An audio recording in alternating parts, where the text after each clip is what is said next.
about the UI on ZTE Grand S, this device has a very different kind of a UI which is right now copyrighted to ZTE.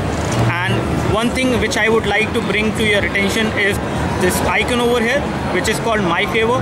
If you press this icon, you will have all the buttons which are actually over here, which you normally press on any of the phone to actually go to the back screen, go to the home screen and access the settings.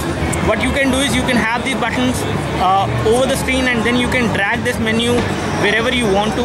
So this device has a pretty big display size. So basically, in case you are using some application and you want to access this quick menu, you can easily do it like this. As you can see, you can access this and you can drag this around as well. And if we talk about the display is quite big.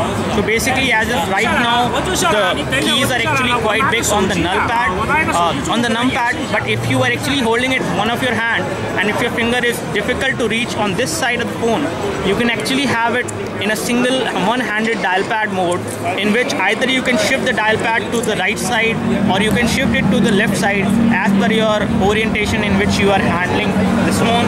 So these features are again going to make ZTE Grand S a very smart device. Let's see this device when this device is going to come up. That's all from us. Thanks.